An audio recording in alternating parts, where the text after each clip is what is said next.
Finance Minister Enoch Godongwana's February 19 budget speech didn't even get off the ground, as GNU partners butted heads on proposed VAT increases, which at that time stood at 2%. Then on the 12th of March, it was round 2, where Godongwana announced a 0.5 percentage point increase.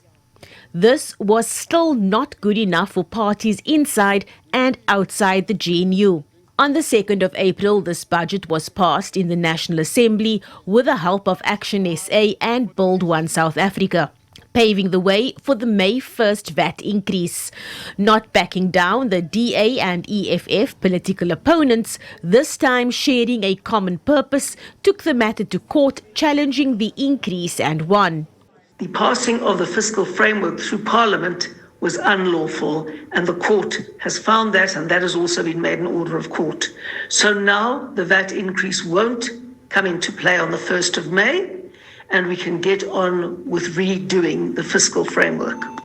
The National Coloured Congress leader, Fadil Adams, who is not a GNU member, did not vote for the adoption of the budget.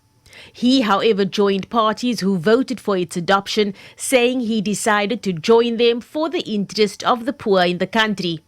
He says the court judgment is neither here nor there. We are not in particularly shocked at the court judgment, but it really doesn't affect anything. Just days before the court ruled, Godongwana agreed to reverse the decision to increase VAT. When doing so, the Finance Minister did warn of the consequential implications of this. This will be outlined in a new budget speech. Parliament is waiting to hear from Godongwana when this will take place.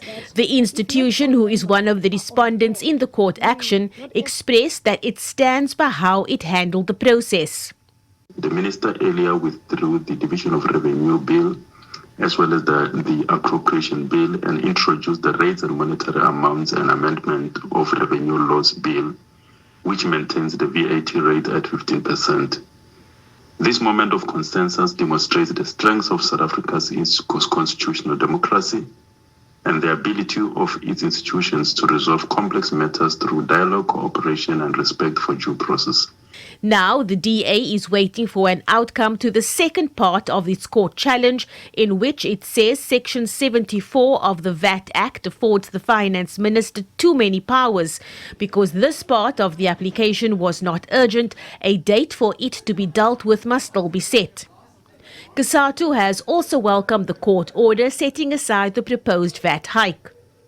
The union says while this year's parliamentary budget process has been messy, what is now needed is a simple adjustment of revenue and expenditure projections over the medium-term expenditure framework. Abra Barbia, SABC News, Parliament.